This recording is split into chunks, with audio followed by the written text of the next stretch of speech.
Hello, എല്ലാവർക്കും ഒരു പുതിയ വീഡിയോയിലേക്ക് സ്വാഗതം. നമ്മളിന്ന് ഉണ്ടാക്കാൻ പോകുന്ന റോ മാംഗോ ഫിഷ് പൊള്ളിച്ചതാണ്.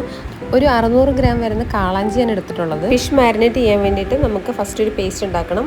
സോ അതിന് വേണ്ടി ഒരു 2 കഷ്ണം ഇഞ്ചി, ഒരു 6 ചെറിയ വെളുത്തുള്ളി, ഒരു 1 ടീസ്പൂൺ മഞ്ഞൾപ്പൊടി, ഒരു 1 ടേബിൾ സ്പൂൺ മുളക് പൊടി, പിന്നെ കുറച്ച് കുരുമുളക്, പിന്നെ ഒരു 2-3 ഉള്ളി, കുറച്ച് വെള്ളം ഇത്ര ഒഴിച്ചിട്ട് നമുക്കൊന്ന് നന്നായിട്ട് അരച്ചെടുക്കാം.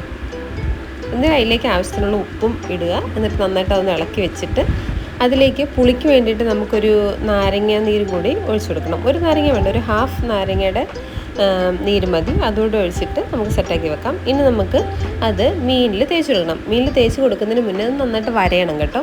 എന്നിട്ട് അതിലേക്ക് നന്നായിട്ട് തേച്ച് പിടിപ്പിക്കുക. തേച്ച് പിടിപ്പിച്ചിട്ട് കുറച്ച് നേരം വെച്ചിട്ട് നമുക്ക് പിന്നെ അത് നന്നായിട്ട് ഫ്രൈ ചെയ്തെടുക്കണം. ഞാൻ ആദ്യം 2 തണ്ട് കറിവേപ്പില അതിലേക്ക് ഇട്ടു. അതിലേക്ക് മീൻ വെച്ച് കൊടുത്തു.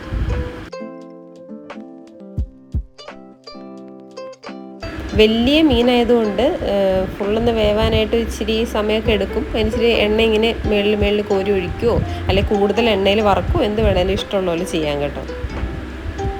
പിന്നെ 2 കഷ്ണവും ഒരുവിധം ഫ്രൈ ചെയ്ത് എടുത്തിട്ടുണ്ട്. ഇനി നമുക്ക് അതിന് വേണ്ടിയിട്ട് ഒരു ഗ്രേവി ഉണ്ടാക്കണം. അതിന് വേണ്ടിയിട്ട് 1 കപ്പ് ചുവന്നുള്ളി അരിഞ്ഞത് ഇട്ട് കൊടുത്തു. അതിൻ്റെ അകത്തേക്ക് ഒരു 2 മുളക്, ഒരു കുറച്ച് ഇഞ്ചി, പിന്നെ വെളുത്തുള്ളി, പിന്നെ ഒരു തക്കാളി, ഇതെല്ലാം കൂടി ഇട്ടിട്ട് നല്ലൊരു ഗ്രേവി ഉണ്ടാക്കണം. ആവശ്യത്തിന് ഉപ്പിടുക, കറിവേപ്പില ഇടുക. പിന്നെ മെയിൻ സാധനം എന്താണെന്ന് വെച്ച് കഴിഞ്ഞാൽ നമ്മൾ പച്ചമാങ്ങ അരിഞ്ഞത് ഇതിൽ ചേർക്കുന്നുണ്ട്. വളരെ ടേസ്റ്റാണ് കേട്ടോ ഈ പച്ചമാങ്ങ ചേർക്കുന്നത്. നമ്മൾ വേറെ പുളിയൊന്നും ആഡ് ചെയ്യുന്നില്ല, അതിന് പകരം പച്ചമാങ്ങയാണ് ചേർക്കുന്നത്. പിന്നെ ഞാൻ ബാലൻസ് അതിലിരുന്നിരുന്ന കുറച്ച് നമ്മൾ ആദ്യമേ മാരിനേറ്റ് ചെയ്യാൻ വേണ്ടി ഉണ്ടാക്കിയിരുന്ന ആ ഒരു പേസ്റ്റ് ഇല്ലേ, അതുകൂടി ഇതിലേക്ക് ഒഴിച്ചു കൊടുത്തു. പിന്നെ ആവശ്യത്തിന് ഉപ്പും ഇട്ട് കൊടുത്തു. ഇച്ചിരി മഞ്ഞൾപ്പൊടി ഇട്ടായിരുന്നു കേട്ടോ.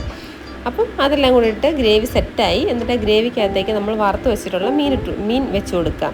മീൻ വെച്ച് കൊടുത്തിട്ട് ആ ഗ്രേവിയൊക്കെ നന്നായിട്ട് അതിനൊന്ന് പൊതിഞ്ഞ് കൊടുത്തിട്ട് കുറച്ച് നേരം വെച്ച് ഒന്നുകൂടെ ഒന്ന് ഫ്രൈ ചെയ്തിട്ട് നമുക്കതെടുത്ത് വാഴയിലയിൽ വെച്ചിട്ട് പൊതിഞ്ഞ് വീണ്ടും ഫ്രൈ ചെയ്യണം.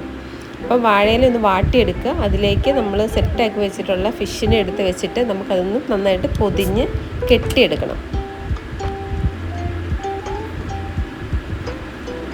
അപ്പം ഞാൻ 2 റെഡിയാക്കി എടുത്തിട്ടുണ്ട്. 2 കെട്ടി വാഴയിലയിൽ വെച്ചു. എന്നിട്ട് അതൊന്ന് ഫ്രൈ ചെയ്തെടുക്കണം. അതൊന്ന് മൂടി വെച്ചിട്ട് ഫ്രൈ ചെയ്യണം. ഒന്ന് ഇങ്ങനെ മൂടി വെച്ച് ഒന്ന് ഫ്രൈ ചെയ്യുക. അത് കഴിഞ്ഞിട്ട് പിന്നെ അതൊന്ന് നമുക്ക് മറിച്ചിട്ട് ഒന്നുകൂടെ ഒന്ന് ഫ്രൈ ചെയ്തെടുത്ത് കഴിഞ്ഞാൽ സംഭവം റെഡിയാണ്.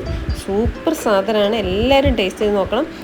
ഞങ്ങൾ ഈ അടുത്ത് ചെറായിക്ക് പോയപ്പോൾ ചെറായിൽ വെച്ചിട്ട് അവിടെ ഒരു റെസ്റ്റോറൻറ്റിൽ നിന്ന് കഴിച്ചതാണ് ഈ ഫിഷ്.